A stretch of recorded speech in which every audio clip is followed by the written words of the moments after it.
merci d'être là. C'est un plaisir de t'accueillir, d'abord parce qu'on est toujours heureux d'accueillir les amis. Et c'est encore plus un plaisir quand les amis cumulent les compétences.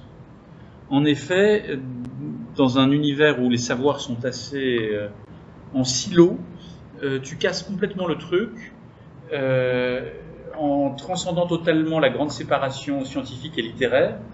Et là où, dans nos domaines, où bien les gens connaissent le monde médiéval, mais ont une approche de la science assez lointaine et complexe, disons assez distante, plus exactement, et donc peuvent travailler sur de la science médiévale sans trop faire de science, ou alors connaissent bien la science mais connaissent rien au Moyen-Âge, ne connaissent pas grand-chose non plus à l'épistémologie, eh bien, par ta formation de physicienne et tes travaux sur la science arabe médiévale en particulier, tu arrives à mixer des compétences qui en général ne se rencontrent pas.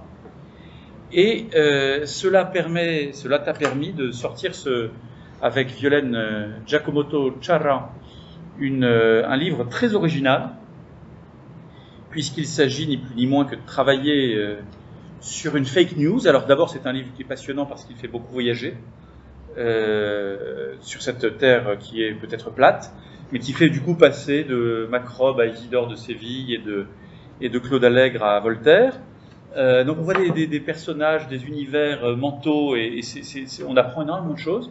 Donc ça, c'est passionnant, mais il y a en plus évidemment derrière une réflexion sur non pas simplement, c'est pas simplement de l'érudition sur ce qui fut une erreur, et voilà, mais une réflexion qui est autorisée, qui est très très documentée sur ce qu'est un rapport à la vérité problématique, qui est, comme vous le montrez bien dans ce livre, marqué par de l'idéologie, marqué par ce qu'on a envie de croire. En une actualité où on a coutume de se lamenter des fake news, vous faites bien autre chose que de vous lamenter simplement en disant « Ah bah c'est pas bien, il faudrait qu'on dise la vérité ». Mais ce livre, au-delà de son érudition, interroge énormément le rapport qu'on peut avoir aux faits, à l'observation scientifique, aux méthodes scientifiques et à la confiance qu'on peut avoir dans les institutions scientifiques. Donc ça soulève énormément de questions. Je te laisse la parole tout de suite parce que j'ai envie d'en parler beaucoup longtemps, mais ce sera beaucoup plus intéressant que ce soit toi qui nous présente cet ouvrage, sachant qu'on aura le temps de te poser toutes les questions qu'on veut. Voilà, donc je vais faire une petite présentation courte pour qu'on puisse avoir le temps de discuter. On n'est pas trop nombreux, on va pouvoir y arriver.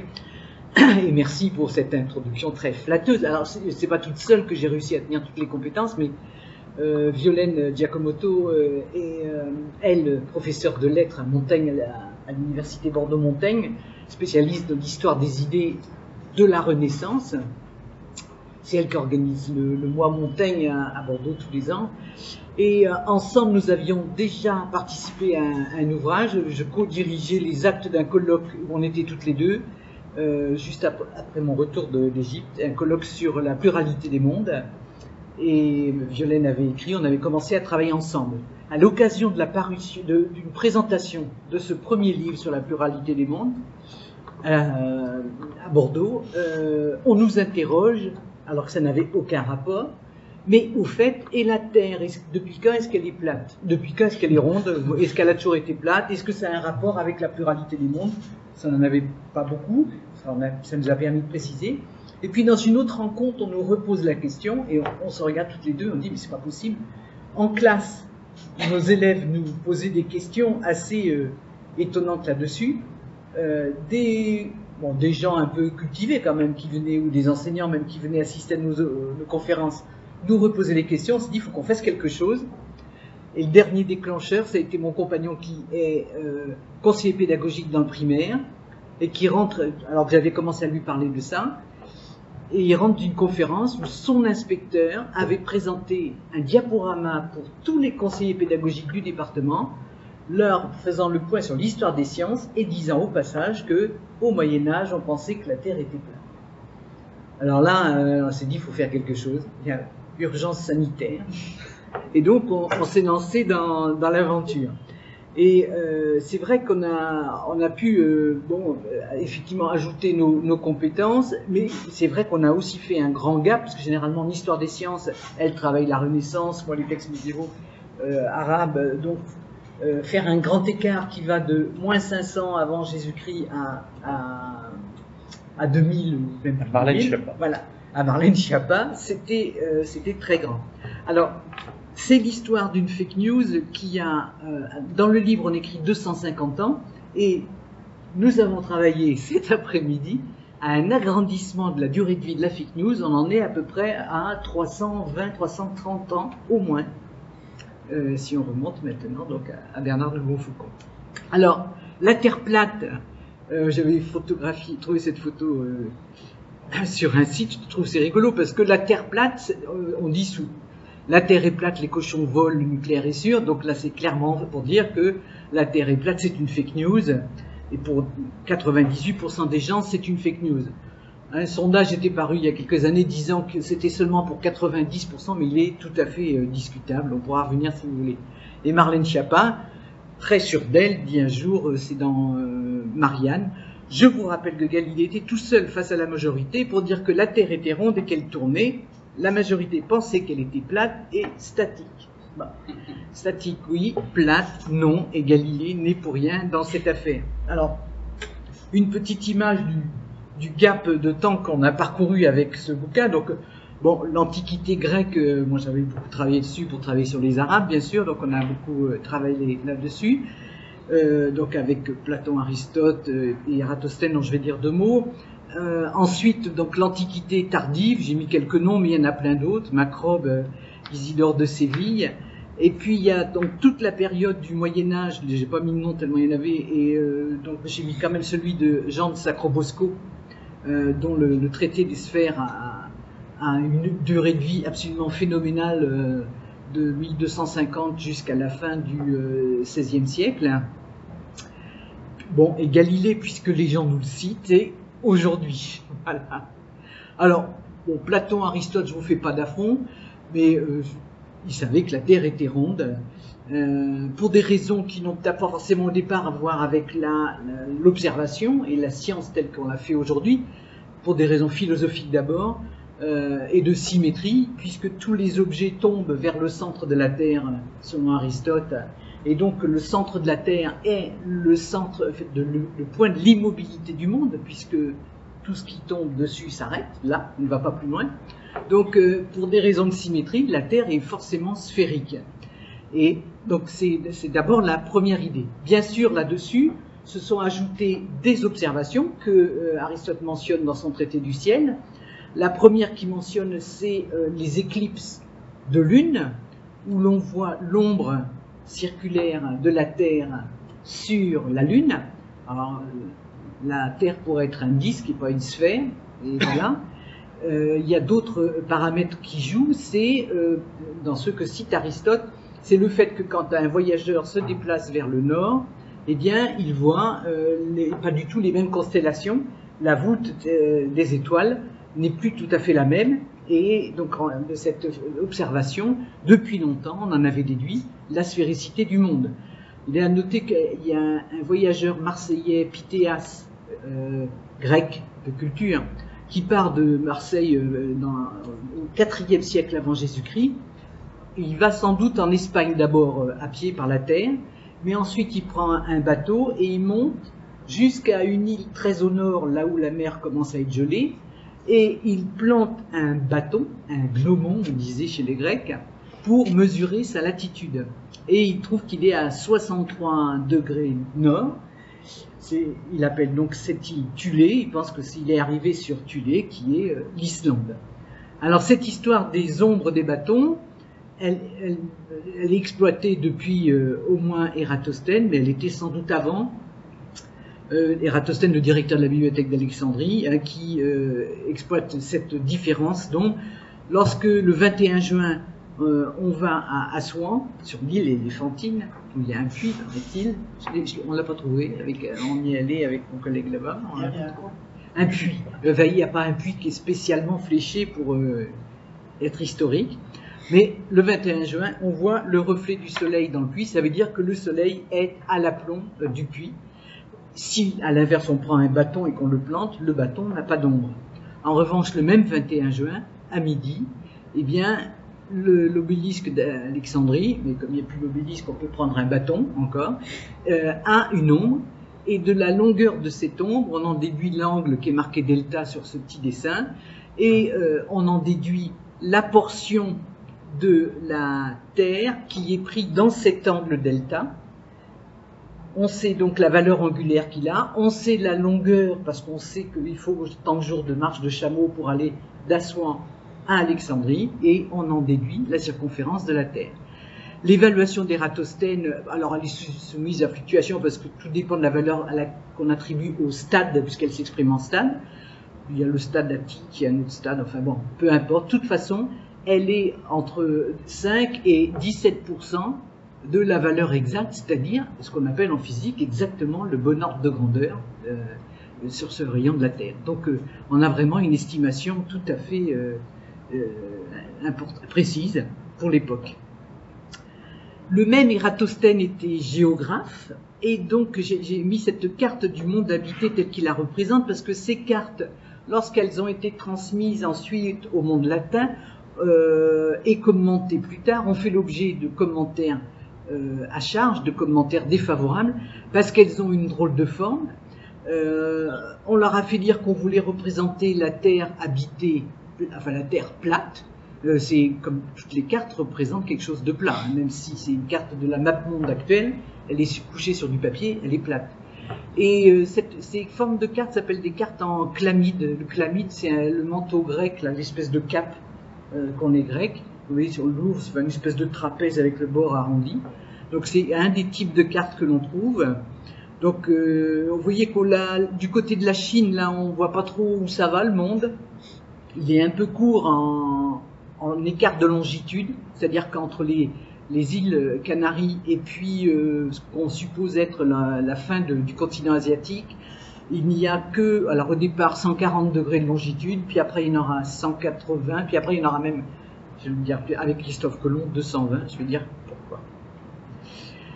Si je passe maintenant à l'Antiquité tardive, on a toutes les représentations de la Terre sphérique qui ont été transmises, les manuels d'astronomie que l'on trouve au 2e, 3e, 4e siècle contiennent toutes des représentations sphériques et partent de l'hypothèse que le monde est sphérique. C'est même pas discuté tellement c'est une évidence. Alors certes, les calculs comme ceux d'Ératosthène semblent un peu perdus, on ne sait plus trop les faire. Il y a Cléomède qui au 2e siècle dit qu'il trouve ça vraiment compliqué, de toute évidence il n'arrive pas à le faire. Mais donc il y a une partie des outils mathématiques qui a été perdue, mais par contre les connaissances sur la sphéricité sont toujours là.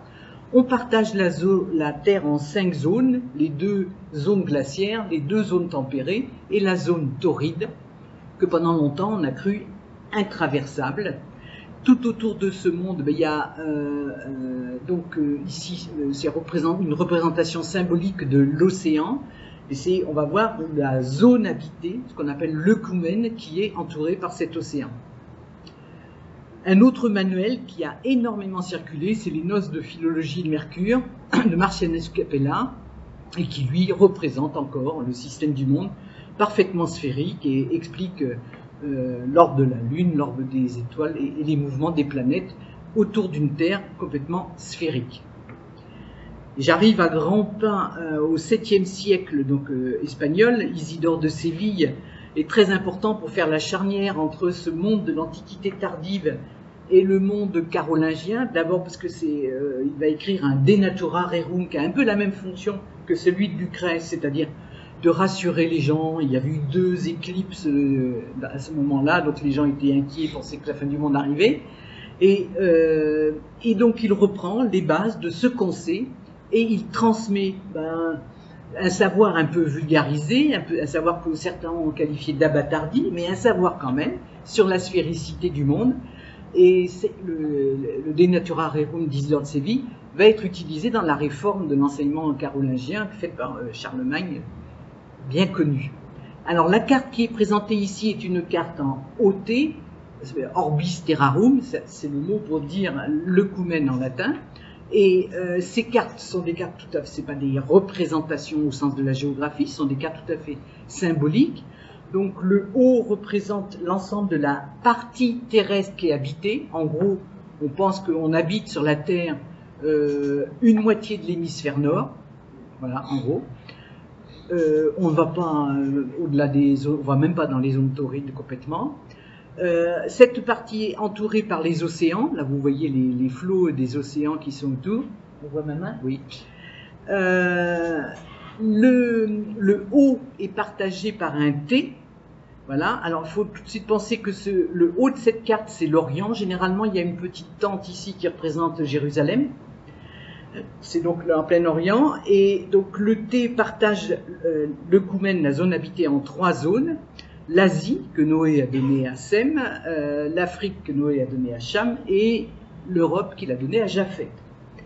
Et ici, cette barre-là, alors ici, donc c'est le nord, puisque en haut c'est l'est, donc représente la moitié du T, là, représente le Don, qui va jusque dans la mer Caspienne, c'est bien ça, géographe, hein. Je confonds toujours mer Caspienne et mer Noire, moi j'ai toujours du mal, mais bon... la mer Caspienne, l'embouchure s'appelait à l'époque Tanaïs, c'est l'embouchure du Don dans la mer Caspienne. L'autre partie, c'est le Nil. Vous allez me dire, le Don et le Nil ne sont pas exactement en face, mais enfin, c'est pas loin non plus. Voilà. Et puis ça, la partie verticale, c'est la mer Méditerranée. Donc c'est une représentation complètement symbolique. Alors, on a souvent lu de façon très méprisante ces cartes et les représentations qu'elles sont. Il y a des tas de cartes de géographes qui aujourd'hui travaillent sur toutes ces représentations, sur le rôle de ces cartes. Il y a une époque où il y avait une carte peinte sur les murs de plein d'abbayes qui servait à former les moines et en commentant la carte. C'était un support à commentaire. Et il y a Hugues de Saint-Victor qui, lui, a écrit tout le commentaire qu'il faisait sur la carte de l'abbaye de Saint-Victor, justement. Et c'est très intéressant de voir comment il fait parler les légendes. Il explique les couleurs, pourquoi est-ce qu'on choisit des couleurs différentes dans les légendes des cartes. Enfin, il refait tout ça. Et le but, c'est de présenter le monde à ceux qui ne peuvent pas voyager et de leur donner à voir que ce monde peut être très, très étendu. Donc là, encore une cosmographie un peu plus tard. Donc là, on arrive déjà à la Renaissance. C'est la cosmographie de Pierre Appian. Elle est intéressante parce qu'elle est associée à des représentations, ce qu'on appelle la sphère armillaire, dans laquelle on a la Terre au centre, et puis tous les cercles célestes de mouvement des planètes qui tournent autour. Donc il y a une grande continuité dans toutes ces représentations. Ah oui, et je mentionne aussi ça, parce qu'il y a une forme de raisonnement scientifique. Donc Pierre Appian veut démontrer pourquoi la forme circulaire de l'ombre de la Terre sur la Lune prouve que la Terre est sphérique. Alors il prend un contre-exemple. Si la Terre était cubique, eh bien l'ombre serait carrée. Si la Terre était une pyramide, eh bien l'ombre serait un triangle. Si la Terre était, je sais pas le nom de ce truc, oui, mais c'est dans l'espace. Ah oui. Un dodécaèdre peut-être bien, mais l'ombre ce serait un hexagone. Enfin voilà. Donc à l'arrivée, conclusion scientifique, l'ombre est circulaire, c'est une sphère. Et puis ensuite, je vous ai mis l'illustration donc qui est sur le bouquin là, qui illustre donc le traité de la sphère de Sacrobosco. Je vous disais tout à l'heure, c'est un traité qui a couru pendant donc tout du Moyen Âge jusqu'à la période moderne, hein, jusqu'au même au début du XVIIe siècle. Et là, il rajoute, mais c'était fait dès Théon de Smyrne au IIe siècle, on avait cet argument, ce troisième argument. Oui, la Terre est ronde, la preuve, lorsque les bateaux s'éloignent. Alors là, c'est le gars qui est en haut du mât, qui est pris comme exemple. Il voit apparaître d'abord le haut des maisons avant de voir apparaître le bas. Voilà. Et donc, cette démonstration, cet élément de démonstration, on le retrouve dans plein de textes. Ici, j'ai ajouté la map monde, donc, qui est dans l'Imago Mundi, ça veut dire l'image du monde de Pierre d'Ailly, qui est un cardinal qui vit au XVe siècle. Et donc, vous voyez qu'il n'y a aucun doute sur le fait que derrière ça, il y a une représentation sphérique. Il cherche même à construire des méridiens et à proposer des repères, puisque le choix du méridien origine est tout à fait arbitraire. Pendant longtemps, on a choisi celui qui passait par Rhodes. Bon, on a pu déplacer ça. Donc, il discute de cet aspect-là. Et Pierre Dailly, je disais, très important, parce que on a l'exemplaire de son encyclopédie d'astronomie, hein, de son traité de cosmographie, qui est le livre de chevet de Christophe Colomb, et qui est annoté de la main de Christophe Colomb.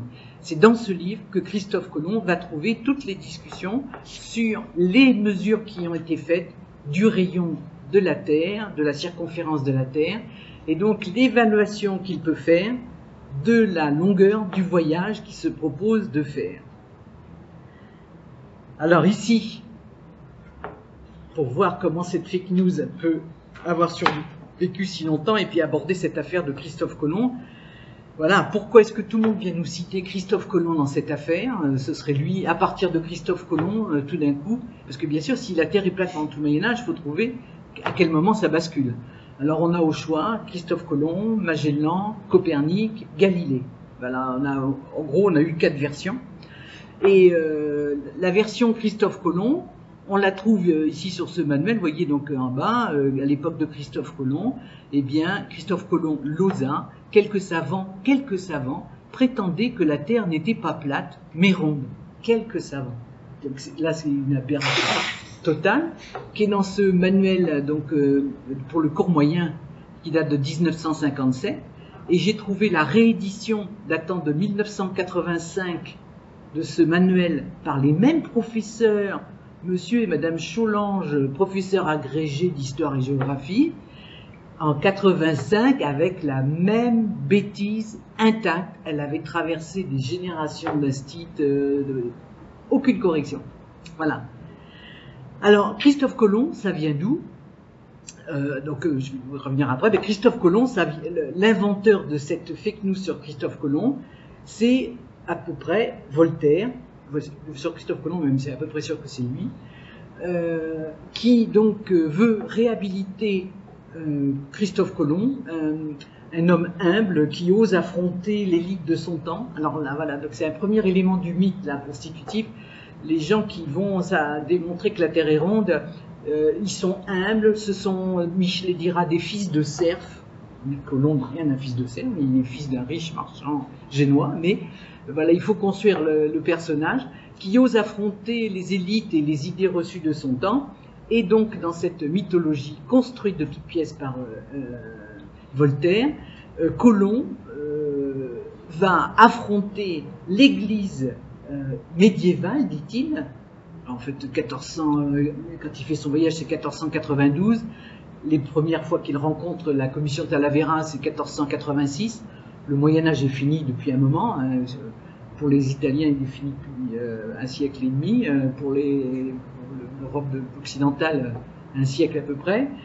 Et Christophe Colomb donc aurait eu à affronter les foudres d'une commission qui s'est appelée la commission Talavera, nommée par les rois de Castille, Isabelle et Alphonse, Ferdinand, c'est son nom, et qui ont demandé à Talavera d'explorer si la mission était rentable, possible, parce que investir dans 3 caravelles pour ne pas les voir revenir chargés d'or, c'est un peu... voilà. Donc il voulait retrouver ses fonds. Et donc il y a effectivement une commission Talavera qui s'est réunie. Alors elle est ici représentée sur ce tableau qui date du 19e siècle. Alors attention, dans ce tableau, il est chargé de toute la mythologie du 19e siècle. On voit Colomb, alors il n'est pas humble, mais enfin il est seul, qui affronte les docteurs de l'Église avec des cartes dans les mains.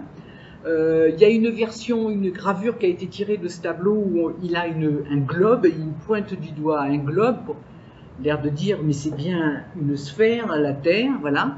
Et donc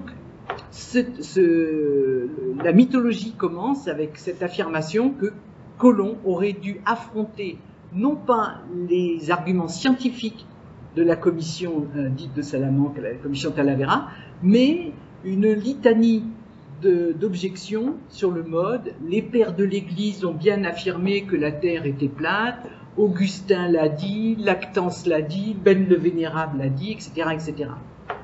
Et d'où sort ça? Encore une fois, de Voltaire, mais on va voir après qu'il a des sources. Et on va commencer à construire un mythe, une fable complète sur Christophe Colomb affrontant la bêtise et l'ignorance, alors qu'au passage, l'université de Salamanque est une des plus avancées de son temps en Europe. C'est même une des premières où les idées de Copernic ont été enseignées au siècle suivant. Donc c'est vraiment une contre-vérité totale, mais qui va perdurer, qui va être reprise. Elle va être reprise très vite outre-Atlantique par un protestant, Washington Irving, qui va écrire Vie et voyage de Christophe Colomb. C'est un travail historique qu'il fait, parce qu'il va passer 3 ans dans les archives de Madrid pour avoir des tas de documents, etc. Par contre, il n'a aucun document sur Salamanque, donc il va inventer le déroulement il n'y a aucune trace dans les mémoires d'université, qui sont pourtant très précises, de cette commission Talavera. Elle n'a peut-être pas eu lieu même à Salamanque, mais enfin bon.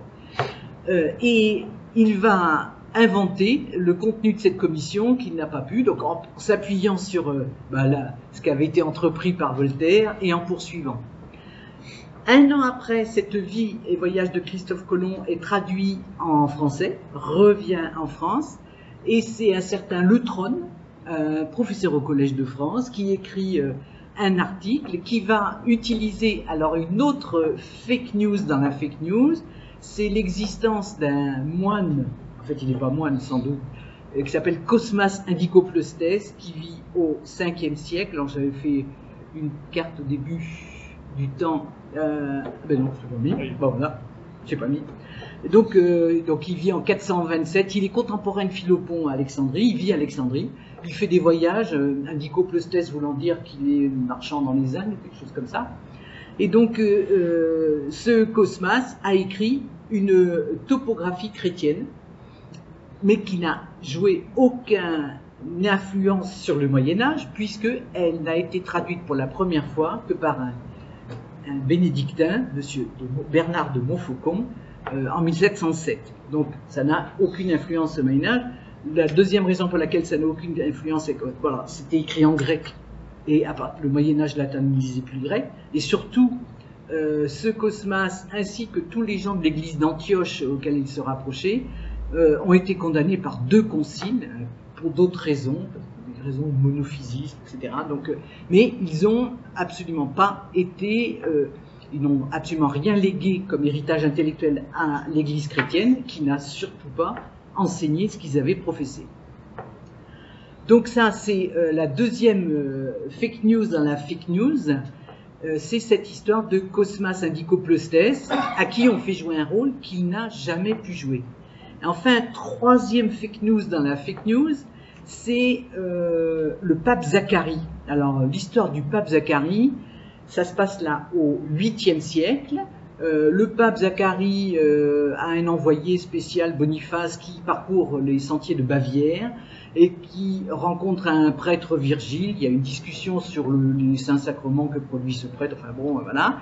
Et puis ensuite, à un moment donné, il a une discussion sur les conceptions de Virgile. Il en fait part au pape, et le pape aurait répondu donc à Boniface, si Virgile dit que la terre, que sous la terre il y a un autre monde avec un soleil et avec une lune, c'est une thèse qui est complètement fausse. Il faut le combattre, il faut faire un concile. C'est la thèse de la pluralité des mondes que combattait l'Église. Mais il n'a pas dit, le pape n'a pas dit si Virgile défend que la terre est plate.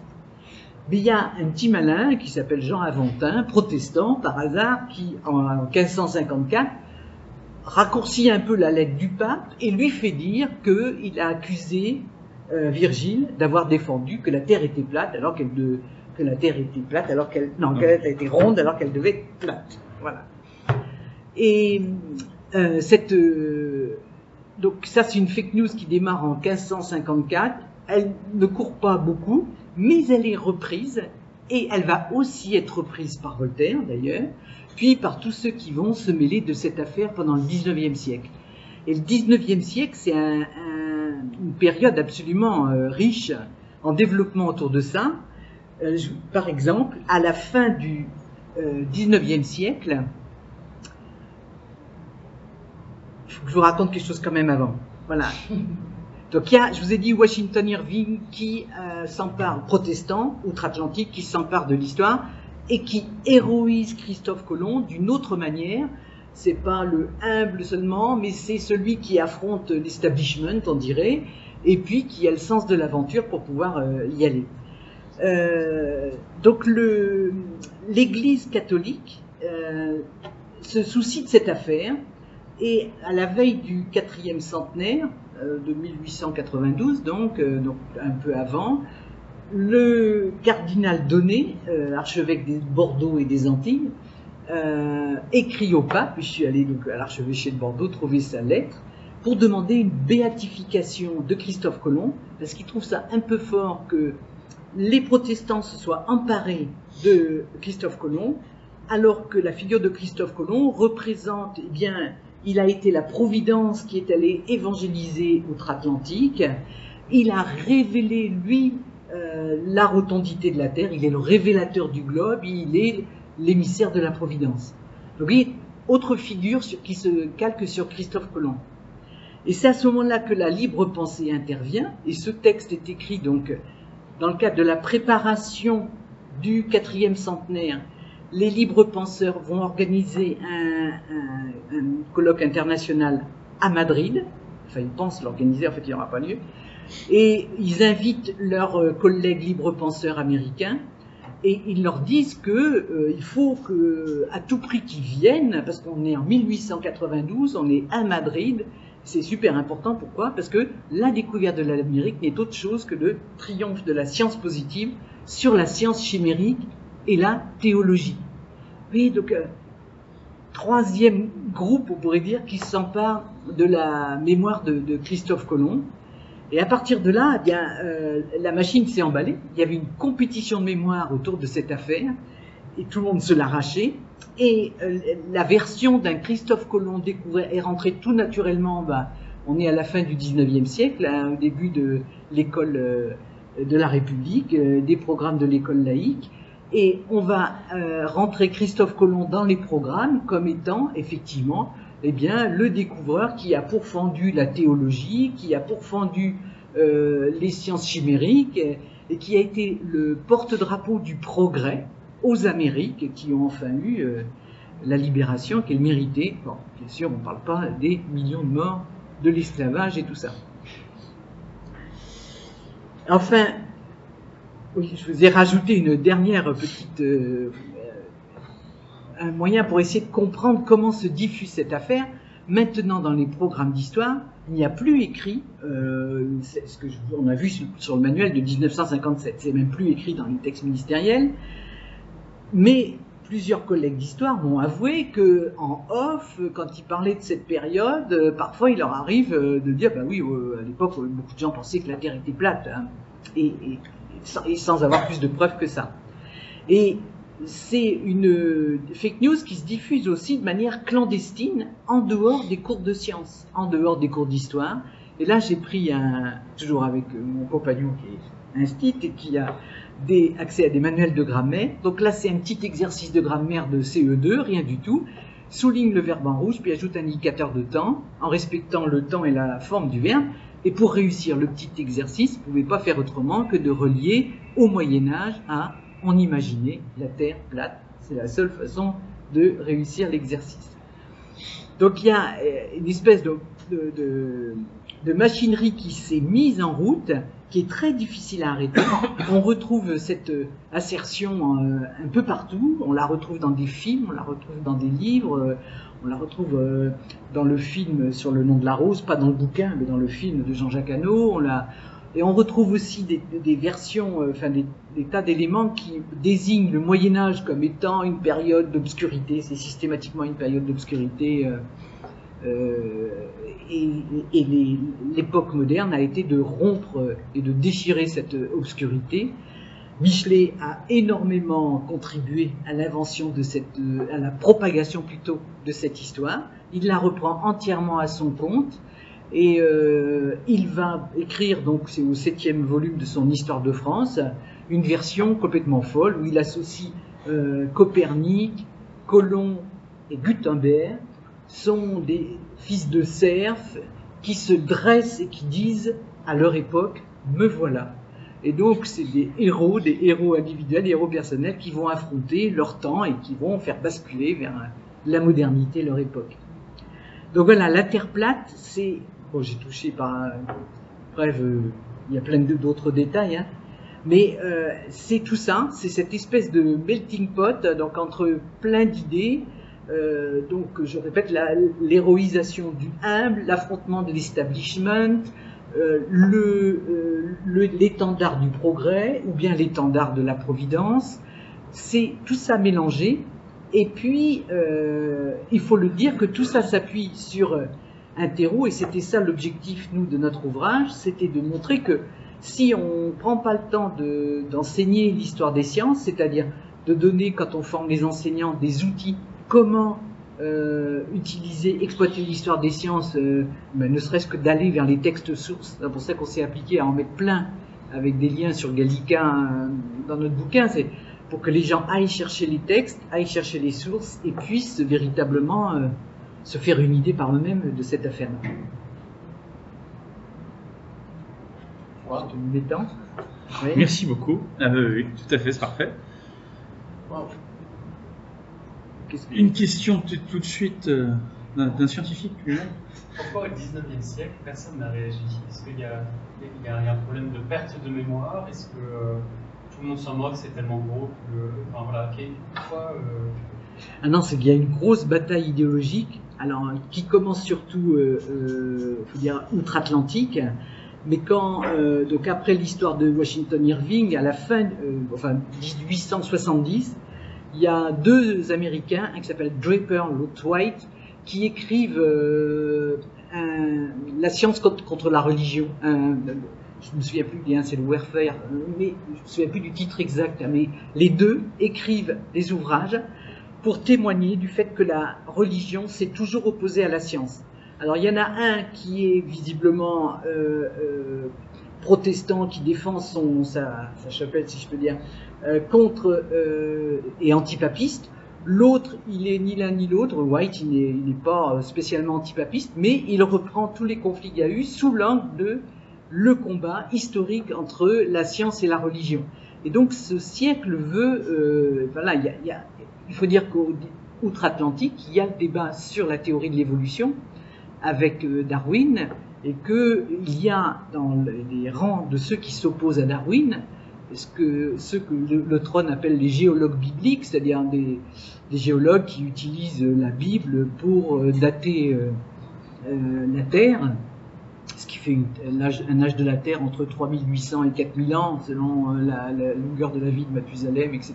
Bon, on met tout bout à bout. Mais c'est pas forcément ça en soi un combat entre la science et la religion, parce que le premier à avoir fait ça, c'est Newton, que personne ne va aller taxer d'obscurantiste et puis voilà. Donc Newton avait chiffré exactement l'âge de la Terre en utilisant la Bible pour voir ce que ça donnait. Mais donc il y a ce débat outre-Atlantique. Bien, il faut interpréter les fossiles que l'on trouve dans les strates de roches. Pour cela, il faut avoir une idée, une approximation sur le temps de déposition des couches stratigraphiques. Donc, et tout d'un coup, l'âge de la Terre est en train d'augmenter de façon énorme. C'est pour ça qu'on appelle le débat des géologues bibliques. Et il y a Darwin c'est le cadre dans lequel Darwin peut planter le débat sur l'évolution des espèces, parce que lui, il avait besoin qu'il y ait un temps de Terre bien plus long pour pouvoir affirmer l'évolution des espèces. Donc on est dans ce cadre-là, ça a énormément joué, surtout outre-Atlantique, mais très vite le débat a été importé en France. Et puis c'est l'aventure du progrès, c'est l'aventure des colonies, des premières colonies. Elles ont commencé avec Christophe Colomb, mais le développement, là, tout le 18e, avec le commerce triangulaire, on a développé les colonies, donc on a besoin d'un discours sur ce progrès de le valoriser positivement, alors qu'il s'appuie quand même sur beaucoup de millions de morts, hein. Et il y a à ce moment-là une véritable volonté d'affirmer que la religion s'est toujours opposée à la science, que le progrès, c'est ce qu'on est en train de faire, et donc c'est ça qui doit être valorisé, de mettre en avant ce progrès tel qu'il est en train de se développer. Je ne sais pas si je réponds bien à la question. Mais du coup, les lecteurs d'Aristote, les lecteurs d'auteurs du Moyen-Âge qui ont sous les yeux ces idées que la Terre est ronde ne réagissent pas parce que ça ne les intéresse pas, parce que l'idéologie est trop forte. Alors, d'abord, il y a des gens qui réagissent. Mais même là, dans notre siècle, hein, il y a un géographe qui s'appelle Patrick Gauthier-d'Alger qui a écrit je ne sais pas combien de dizaines d'articles sur la question. Il y a un Anglais qui s'appelle Russell qui a écrit Inventing the Flat Earth, qui a mis tout noir sur blanc. Bon, c'est pas très développé, mais il a mis beaucoup d'éléments de tout ce que je viens de vous raconter noir sur blanc. Ça n'a pas été diffusé plus que ça. Et il y a beaucoup de chercheurs qui ont des articles où ils se lamentent de ne pas arriver à percoler dans la société alors qu'ils ont tous les éléments, tous les arguments pour le dire. Ensuite, les chercheurs qui auraient pu dire non mais quand même Aristote, alors il y a une autre version, parce qu'il y a une autre version qui consiste à dire oui d'accord les Grecs ils savaient etc. Mais dès les premiers siècles de l'ère chrétienne, notamment avec les pères de l'Église qui répétaient n'importe quoi comme chacun sait, voilà, et on s'est mis à oublier tous ces savoirs, la thèse des savoirs oubliés. Et il y a des choses qui auraient pu percuter, parce que par contre tout le monde est prêt à reconnaître que les Arabes, la civilisation musulmane, savaient que la Terre était sphérique, avait des très grands astronomes. Donc quand les textes arabes ont été traduits en latin au XIIe, XIIIe siècle, il aurait dû y avoir un choc de civilisation. Les latins se disant « Oh ben mince, la Terre était ronde et on s'en est pas rendu compte. » Il n'y a rien eu de tout ça. C'était dans la continuité totale. Mais tout ça n'est pas dit, effectivement, n'est pas à partager. Bernard. Mais non, justement, c'était pour rebondir, mais comment ça se fait que, alors peut-être aussi pour Adrien, comment ça se fait que l'Église catholique n'a pas battu justement pour montrer cette... Il n'y a pas... parce que justement, l'Église, elle en pratique quand même de cette... Ah oui, et c'est étonnant que, alors que quelques scientifiques n'arrivent pas, mais pourquoi l'Église, les clergés n'ont pas essayé de lutter contre cette idée? C'est ça qui est assez étonnant. Et ouais, alors justement, ça fait partie des choses qu'on a travaillées cet après-midi, c'est parce que l'Église est même actrice là-dedans.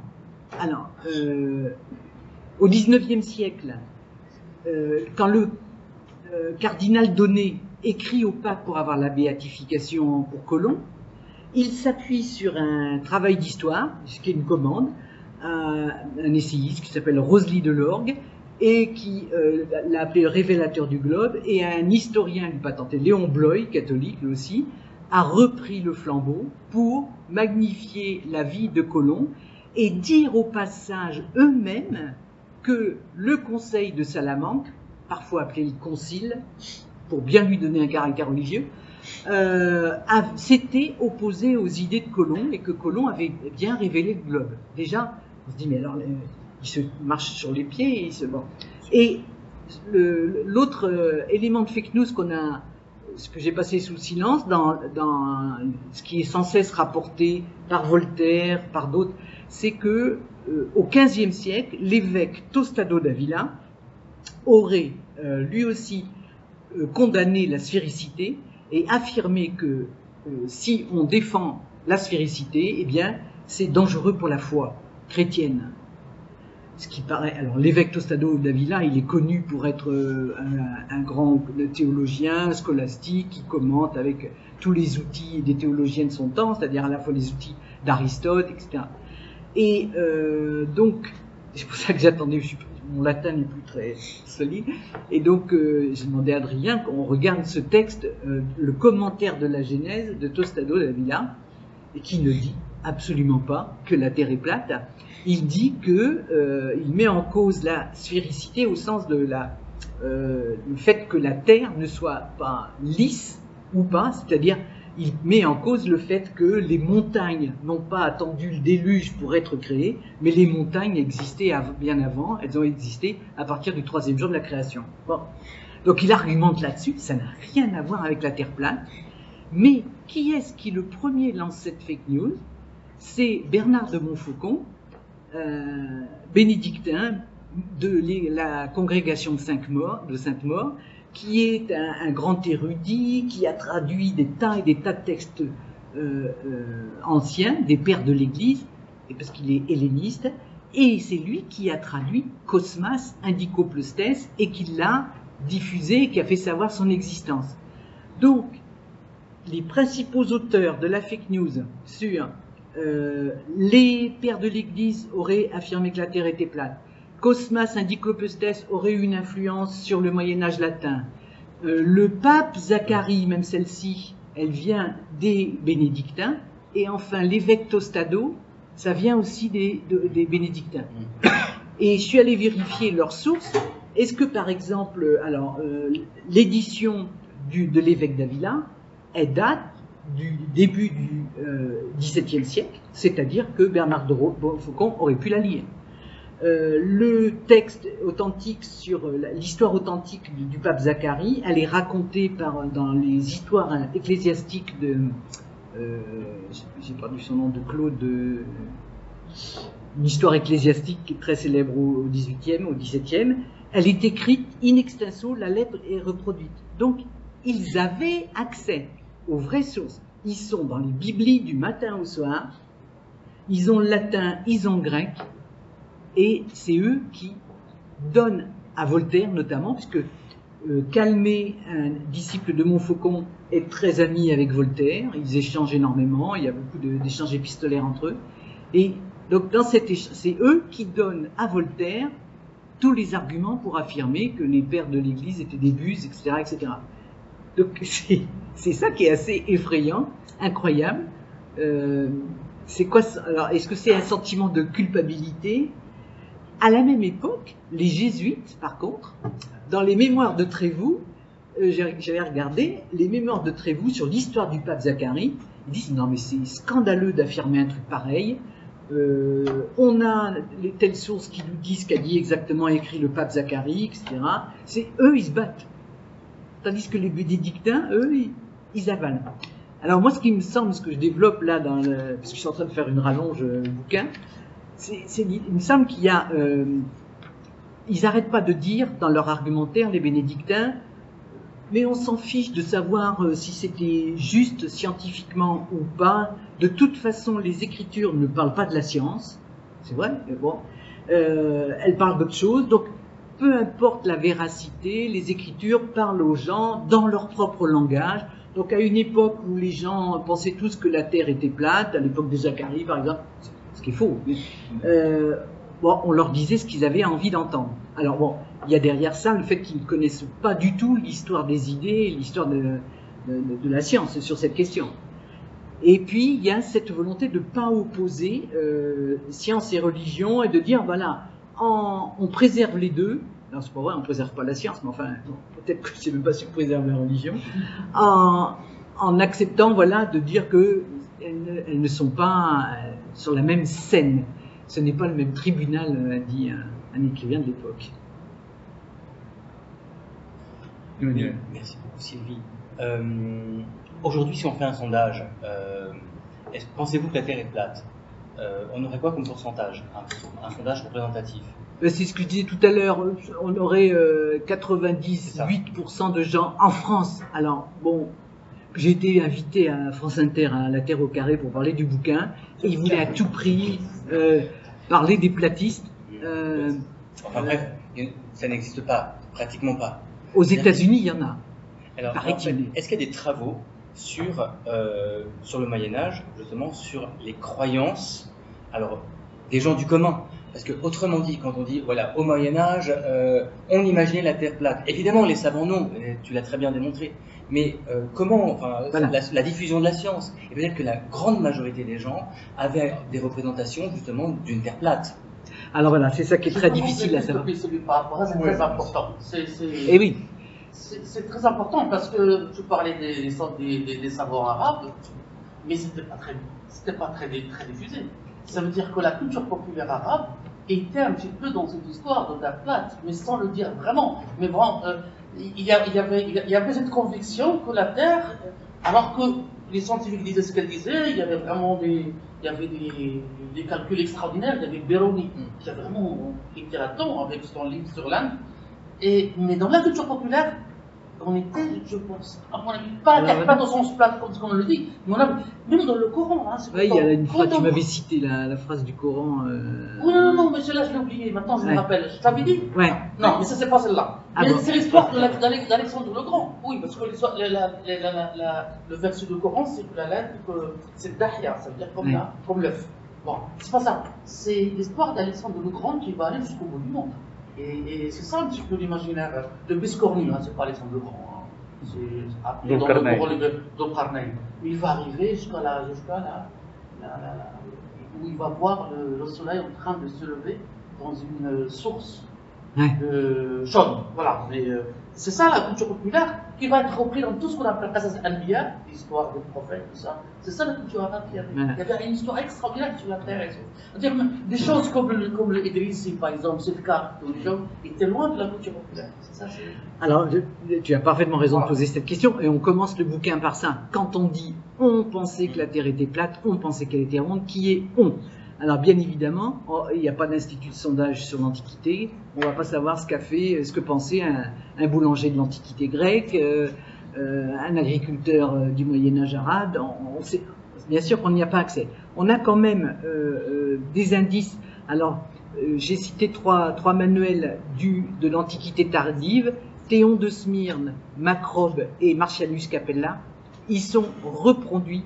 On en a des manuscrits, mais des tonnes de manuscrits, parce qu'ils ont été recopiés dans les églises cathédrales, dans les monastères, et diffusés dans les monastères. C'est pas forcément des gens savants, mais c'est des gens qui sont chargés d'une éducation moyenne. J'ai parlé des marins. Les marins, on a des tas de témoignages de marins qui savent que pourquoi les constellations changent, pourquoi est-ce qu'on peut mesurer la latitude de telle ou telle façon. Et puis, même à la fin du Moyen-Âge, on a des petits textes de vulgarisation qui montrent que l'idée est reproduite dans ces petits textes qui sont des légendes, des récits de légendes, ou des récits pour éduquer les jeunes enfants. On en cite quelques-uns là dans l'ouvrage. Bon, au-delà, bien sûr que nous, historiens des sciences, tant qu'on n'a pas de texte, on n'a pas d'argument. Je veux dire, si on n'a pas de. Mais on peut quand même dire que lorsqu'on voit que les moines de telle époque du Haut Moyen Âge disposaient de manuels où c'est écrit noir sur blanc que la Terre est sphérique, on voit pas bien pourquoi est-ce qu'ils seraient allés raconter le contraire. Bon, comme les bénédictins. Voilà. Hein? Comme les bénédictins. Comme les bénédictins, voilà. Mais voilà, c'est tout ce qu'on peut dire. On sait quand même que c'est un savoir largement partagé dans le monde lettré, dans le monde qui a accès à la lecture, pas forcément le monde qui sait lire, parce que il y a une époque où les nobles se font lire les textes, ils ne les lisent pas forcément eux-mêmes. Voilà. Donc effectivement, c'est la limite de nos investigations, il faut qu'on ait des preuves. Non, mais les livres de culture populaire, les livres religieux, ce qu'on appelle les livres jaunes chinois, tout ça, il y a cette histoire oui. Tout ça. Ça, on peut. Qasas al-Anbiya, tout le début, un quart de livre sur la Terre, sur sa forme, comment il est, tout ça. C'est extraordinaire. Ça fait la culture populaire des gens jusqu'à maintenant. Et il n'y a pas longtemps, je suis rentré dans une mosquée, ça m'arrive, voilà. Et il y avait, on ne lisait pas le Coran, on lisait ces livres-là. Donc quelqu'un qui est en train de lire, voilà, la Terre est comme ça, et la Terre est machin, et il dit des choses qui n'ont rien à voir avec la science. Alors elle était ronde ou elle était plate? Non, elle était plate. Elle était plate. Malheureusement. Tu me donnes des références de ce voilà, bouquin. je donne la réponse. Ouais. Oui, ça, c'est... Mais voilà, ça fait partie des choses qu'on... Mais j'avoue que je me demandais aussi s'il avait existé dans le monde arabe un discours religieux sur ce sujet-là. Moi, ça ne me dit rien du tout, même si on assiste à partir du XIIe, XIIIe siècle à un épuisement du paradigme ptoléméen. C'est ça, oui. Ça assez clairement. Oui. Alors, on ne va pas du tout inventer Copernic, mais on publie des choukouks sur Ptolémée, des doutes, on commence à dire en fait ça marche pas, il y a de plus en plus d'observations qui montrent que le truc est complètement...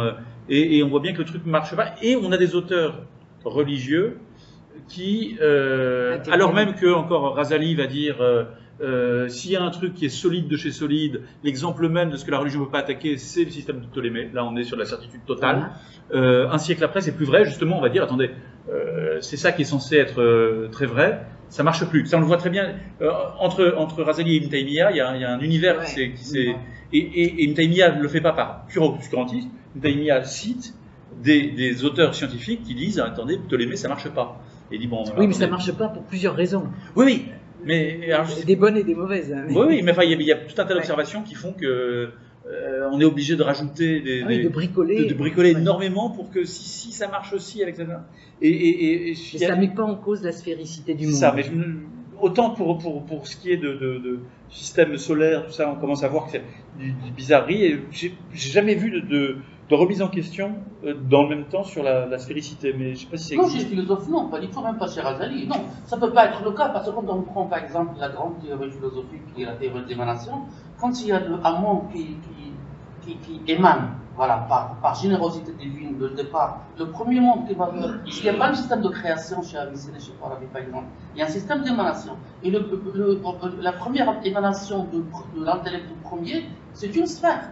Et jusqu'à la Lune, il n'y a que des sphères, c'est-à-dire on a un ensemble de sphères, jusqu'à la fin, jusqu'à le monde sublunaire qui est aussi une sphère.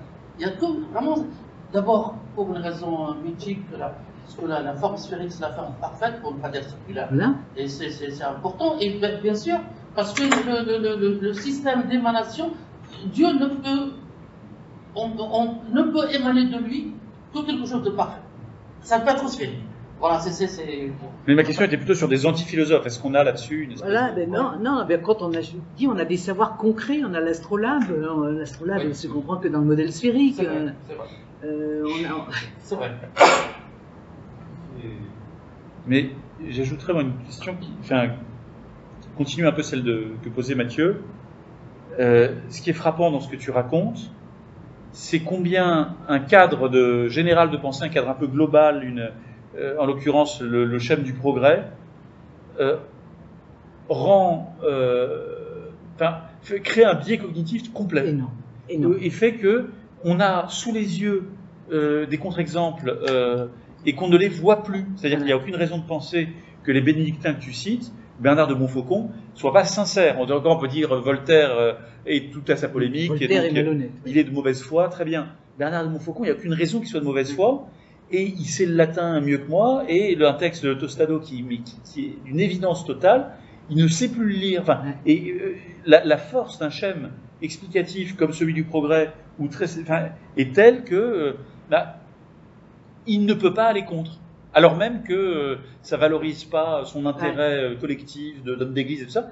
Il y a une espèce Mais en fait, ça c'est extrêmement inquiétant. Parce que, alors ça explique certainement pourquoi, alors on sait bien, les trucs ont été d'ailleurs étudiés à la fin du XXe siècle, la difficulté de contrer une idée fausse, pourquoi un démenti ne sert à rien, et pourquoi il faut 10 fois plus d'énergie pour faire passer un démenti que pour faire passer l'idée qu'on essaie de démentir qui est fausse. À la rigueur, on a l'impression que la seule manière efficace de contrer une idée fausse, ce qui est un peu déprimant, c'est que tu nous dis, il y a plein de gens qui ont écrit et tout le monde s'en fiche, et tout le monde continue à faire des exercices de grammaire, on apprend aux gamins qu'on croyait que la Terre était plate. Mais enfin, est-ce qu'il faut inventer un contre-récit? Mais dans ce cas-là, le contre-récit, il aura aussi ses biais cognitifs. Oui, alors, cette histoire de biais de confirmation, elle nous a beaucoup attelés, parce que donc le biais de confirmation, c'est qu'on croit d'autant plus à une idée fausse qu'elle vient confirmer d'autres représentations que l'on a. Mais quand même, cette histoire d'un colon qui est découvreur de la sphéricité, si vous faites le lot, c'est énorme ce que ça vient confirmer. L'Église était attardée mentale. le progrès ne pouvait passer que par l'abandon des religions. La religion est antinomique avec la science. Le développement du monde doit sa source dans justement ce progrès technique qui a commencé à se réaliser au XIXe siècle. Voilà, il y a un certain nombre. Le Moyen-Âge était obscur et voilà, on a toute une page où on cite toutes ces représentations là dans le film d'Agnès Jaoui. Il y a aussi la bataille entre la remise en cause du classicisme dans l'architecture. Il y a tous les gens qui critiquent, qui vont étudier l'architecture gothique, qui vont se faire descendre. Et tous ceux qui défendent l'architecture classique, les beaux-arts, le système beaux-arts, tout ça. C'est le même débat. C'est Ah ouais. de fond. Je ne le connais pas celui-là, moi pas du tout. Ouais. Et c'est violent, ça dure un siècle presque. Ouais. Ça débouche après sur le modernisme, enfin, un peu de choses. Et c'est long comme période. Il y a toute l'archéologie qui arrive, donc la science va décortiquer aussi tous les édifices, comment on construit, comment... Enfin, je sais pas, je trouve qu'il y a un rapport... Ouais, alors là, j'ignore toute cette question. Et c'est vrai que ce qui nous a longuement interrogé, c'est que l'Église là-dedans, quelle est comment expliquer sa réaction ou sa non-réaction. C'est vraiment quelque chose qui nous a posé problème, parce que bon, d'abord, on n'est pas du tout ni l'une ni l'autre spécialiste en théologie. Ce qu'on peut regarder, c'est comparer des attitudes différentes, mais c'est vrai que c'est un problème, ça. Je me demande si ce serait pas intéressant de se demander aussi si on passe pas d'un type raisonnement à l'autre, ou en tout cas, on aimerait, et c'est peut-être ça le schème qu'il y a derrière aussi.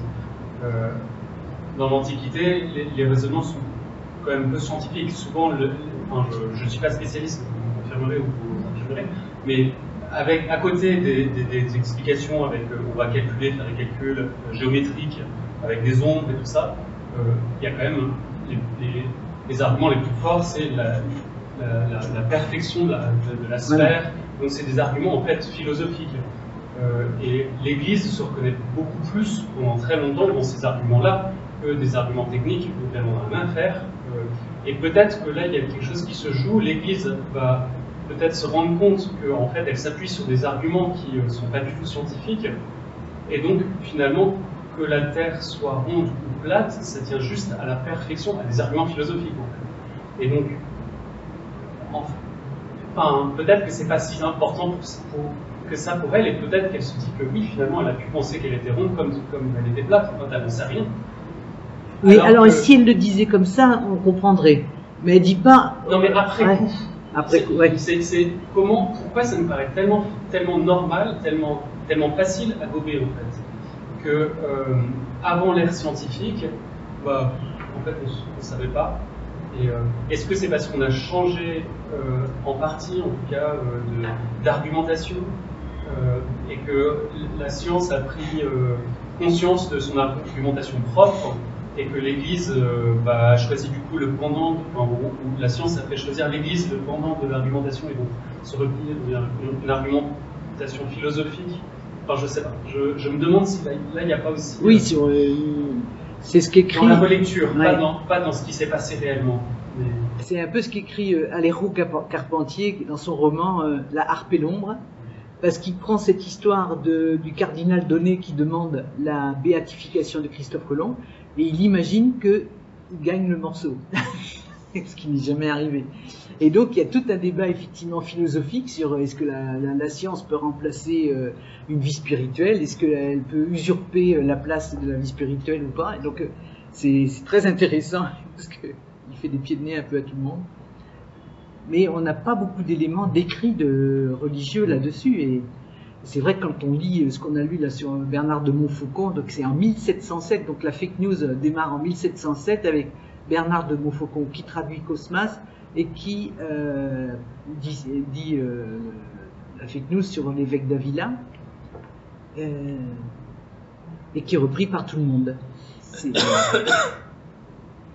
Alors moi ce que j'ai imaginé aussi c'est que ce siècle des Lumières, donc dans lequel va écrire les gens de la congrégation de Sainte-Maure, se vivent dans une renaissance puisqu'ils font renaître l'ordre des bénédictins à ce XVIIe siècle, Et donc, pour eux, moi j'ai lu pas mal de passages où le siècle des Lumières, ça leur parle, parce qu'eux, ils ont l'impression d'en être, puisqu'ils ont lancé, par exemple, sur ordre de Colbert, Mabillon, le premier des mouristes, est parti au Vatican, il en a ramené 4000 manuscrits, il a commencé à mettre au point une méthode pour gérer les manuscrits grecs, pour dater et circonstancier tous ces manuscrits. Il a monté la paléographie grecque, que Montfaucon après a rédigé, donc toute une méthode qui a circulé dans toute l'Europe, parce que c'était... Et donc eux, c'est bénédictins, se sentent en plein dans leur siècle des Lumières, et je pense qu'eux, ils s'associent aux Lumières. À l'inverse des jésuites qui disent oui, vos Lumières, c'est parce qu'il y a les siècles passés que le siècle d'aujourd'hui est éclairé, mais regardez dans le passé et puis arrêtez de dire n'importe quoi sur le pape Zacharie. Et c'est très contrasté comme prise de position, quoi. Ouais, donc c'est le biais cognitif, c'est-à-dire qu'ils ont tellement une vision de ce qu'ils font et de ce qui est vrai, de ce qui est faux, de ce qui... Ça les empêche, ils ne voient pas. Ils ne voient pas ce qui est vrai, ce qui est faux. Voilà. Montfaucon, à un moment donné, il traduit Cosmas et il fait des remarques, enfin, comme si c'était l'évangile, une nouvelle version de l'évangile. C'est-à-dire, il a l'impression d'être en train de faire une révélation supplémentaire au monde en traduisant le texte de Cosmas, qui est un texte qui décrit le monde en forme de tabernacle et qui prend au pied de la lettre le Moïse qui descend du Sinaï, qui décrit la construction du temple à faire sur le modèle du tabernacle. Donc Cosmas prend tout ça au pied de la lettre pour dire le monde est un tabernacle, il est plat, il y a un voile au milieu, enfin voilà, c'est un truc ras de la lettre, quoi. Et Montfaucon se sent des ailes avec ce texte et prend voilà, même des libertés pour l'associer à un nouvel évangile, un nouveau texte. Est-ce qu'il reste possible de faire de la science? Ben oui. Nous pensons, ben oui. Alors, ce qu'on pense, c'est que vraiment, l'histoire des sciences est super mal enseignée, quoi. C'est-à-dire, elle n'est pas enseignée du tout, même. Elle n'est pas enseignée du tout. Oui. Il y a des facs qui font un petit peu dans certaines universités en France, il y a 1 ou 2 ans de quelques heures de cours sur l'histoire des sciences ou l'histoire des idées pour avoir la licence en sciences. Enfin, mais c'est pas du tout systématique. Et puis, l'histoire des sciences sert d'illustration. C'est ça qui est dramatique, c'est qu'elle est mise dans les manuels et elle est proposée dans les programmes comme une illustration pour montrer, par exemple, la grandeur de Galilée. On mettra un exemple de ce qui s'est passé à son procès, etc. Et donc, elle devient illustrative d'un autre discours. Un autre discours, ça veut dire très souvent de l'idéologie dominante. C'est-à-dire, quand on n'est plus sur l'étude des textes et tout, qu'est-ce qui parle par notre bouche? C'est les idées reçues, c'est les idées toutes faites. Et... Il n'y a pas des historiens qui ont remis des métiers, et donc qui ont remis un peu, par exemple, Le Goff, il a passé son temps à réhabiliter la place de la femme, de l'art, etc. Voilà. Il n'aborde pas cette question-là? Si, il aborde, moi j'ai lu dans Le Goff, il déconstruit l'opération de Michelet. Parce qu'il a étudié, mais pas à pas, comment Michelet a écrit son histoire de France, là. Et les 6 premiers tomes, Michelet décrit un Moyen-Âge super inventif, où l'Église, c'est la maison du peuple, où il y a au niveau artistique, telle et telle invention, au niveau savoir, au niveau échange. Et puis tout d'un coup, il se met à écrire sur le 16e et 17e siècle, et là, il commence à la Renaissance, voilà, il commence à Christophe Colomb, et là, tout d'un coup, il change complètement de discours, et il épouse ce discours dominant. C'est assez incroyable. Les 6 premiers tomes, alors, moi, j'ai pas pris le temps de tous les relire, mais donc j'ai lu les arguments de Le Goff, c'est convaincant. Et les 6 premiers tomes, le Moyen-Âge est une période absolument fantastique, et paf, on arrive à Christophe Colomb, il change complètement d'avis, il réécrit l'histoire. C'est... Je fais un peu plus long, mais je pense qu'on pourrait... Enfin, la science fait des fake news en permanence. Elle fonctionne sur un récit, à la fois elle se raconte. il n'y a que comme ça qu'elle peut se transmettre aussi. Et donc, est-ce qu'elle ne joue pas aussi, enfin, c'est elle, d'une certaine manière, ou alors, enfin, elle a participé à cette fake news pour se mettre aussi en avant, même si c'est de l'ordre plutôt historique, c'est une lecture de son histoire, mais en fait, elle ne fait peut-être que ça aussi. Ouais. Et c'est intéressant, je veux dire, l'histoire des sciences, est-ce que c'est scientifique ou pas? Enfin, mais oui, oui, dans la méthode, mais la science s'y reconnaîtrait pas forcément, ou alors oui, ça fait écho à ma thèse qui était sur les variations du mouvement, donc les théories du mouvement dans le monde arabe au XIIe siècle avec Aboul Baraka. Et en fait, en lisant toute la littérature secondaire là, sur ces questions-là, on voit qu'en fait, très souvent, le but des historiens des sciences du début du XXe au moins, c'était de placer l'an zéro de la science, il fallait à tout prix que ce soit à Florence, en Europe, au début du XVIIe siècle. Voilà. Donc, et donc tout ce qui était avant, c'était balbutiement préscolastique, c'est l'expression consacrée, hein, et tout ce qui était après, c'était science. Et c'est une vision complètement, alors ça aussi on en parle, la déformation du positivisme sur l'histoire des sciences. Par exemple, en astronomie, on a ignoré Tycho Brahe pendant des années parce que son système n'était pas le bon, entre guillemets, système vu de nos yeux d'aujourd'hui. Et donc, on a regardé que ce qui a mené au système validé par la science supérieure. Donc, c'est une histoire complètement téléologique qui fonctionne en permanence à rebours de l'histoire des sciences. Donc ça fait partie des choses qu'on voudrait expliquer aux étudiants sur l'histoire des sciences. On ne peut pas faire fonctionner l'histoire des sciences comme ça de façon téléologique. Or c'est pourtant comme ça qu'elle fonctionne dans les manuels de physique, au moins je sais, c'est-à-dire que sur un sujet donné, Galilée, on va chercher pourquoi est-ce qu'on en est arrivé là. Oui, mais on est arrivé à plein d'autres choses dans ce monde-là. Mais jusqu'à l'université, c'est comme ça qu'on fait. Ah ouais. Vision darwinienne de peut-être l'histoire des sciences. En tous les cas, positiviste, c'est sûr, et téléologique.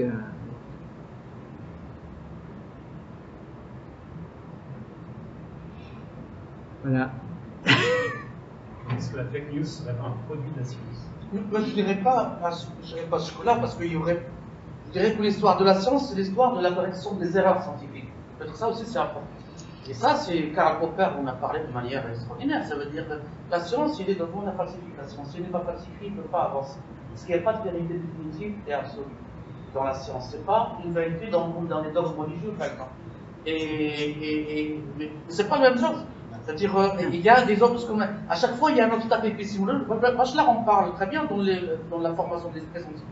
Il dit que la science, s'il ne corrige pas ses erreurs, il devient une vérité absolue comme une autre, comme un dogme religieux. Et ce n'est pas la fonction de la science. Donc il avance en corrigeant ses erreurs.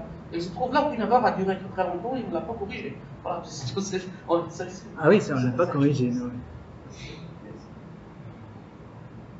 Et quel est ton espoir sur l'impact? Déjà, on en a vendu 3000 exemplaires, ce qui paraît-il dans la... Pour les belles lettres, ça doit être pas mal. Et on a eu une couverture de presse, mais... alors, je disais... des fois, je me demande si c'est pas dû à une ambiguïté. Quand... Non. Est-ce que vous participez pas à une idéologie bizarre, cachée? Non, mais quand je vois le journaliste de la Terre plate, là, comme il s'appelle, Mathieu... La Terre au carré. La Terre au carré, Mathieu Vidard. Mathieu Vidard. Il voulait à tout prix nous faire parler des platistes. Je dis, mais moi, j'ai rien à dire sur les platistes américains. Il nous fait une interview du gars qui sait, enfin, pas du gars, parce qu'il est mort, celui qui est parti en fusée, là, puis qui est mort, donc il y avait un chercheur américain qui en parlait. Bon, moi, j'ai rien à dire là-dessus. J'ai dit, mais j'ai qu'une chose à dire, la connerie tue, c'est tout ce que tu veux dire. Le mec, il veut démontrer que la Terre est plate, il se bricole une fusée, il part en l'air, il tombe, il se tue. Bon, mais la bêtise tue. Merci de votre c'est tout ce que je peux vous dire. Et donc, des fois, on se demande si... alors, c'est l'éditeur qui nous a imposé parce qu'on voulait faire un texte qui disait l'histoire dénoncer le mythe d'un Moyen-Âge qui aurait créé la Terre plate, mais c'était trop long, voilà. Donc, il nous a dit non, mais la Terre plate. Mais c'est vrai qu'on a eu...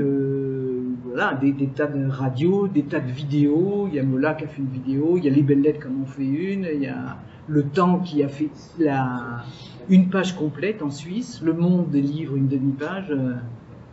C'est vrai qu'on était, plus toutes les revues des profs d'histoire, là, Historia, tout ça, Tu arrives Télérama. à passer ton message quand même, enfin, vous arrivez avec... Oui, et alors souvent, il y a beaucoup d'historiens, par exemple Maurice Sartre, tout ça, qui nous écrivent, mais c'est super ce que vous faites, parce qu'il y a beaucoup d'historiens qui piaffent depuis des décennies là-dessus. Jacques Hess, sur le Moyen-Âge, une imposture, il en parle aussi. Donc il y a plein de gens qui s'impatientent depuis des décennies sur cette histoire, pourquoi ça dure, pourquoi ça la peau si dure. Voilà, donc nous on a essayé d'en parler un petit peu différemment, mais de déconstruire le mythe pour donner quelques clés sur comment est-ce qu'il a été fabriqué. Et encore on ne sait pas tout. Le plus facile c'est Voltaire, hein, parce que Voltaire on sait bien, il a un projet, il veut, voilà. Mais pourquoi est-ce qu'il y a les bénédictins qui lui prêtent main forte? C'est plus compliqué à comprendre. Voilà, donc je ne sais pas si on va faire un deuxième tome, mais là, en tous les cas, l'article, il fait bien 50 pages, là, déjà. Ben, merci infiniment. Je crois qu'on a bien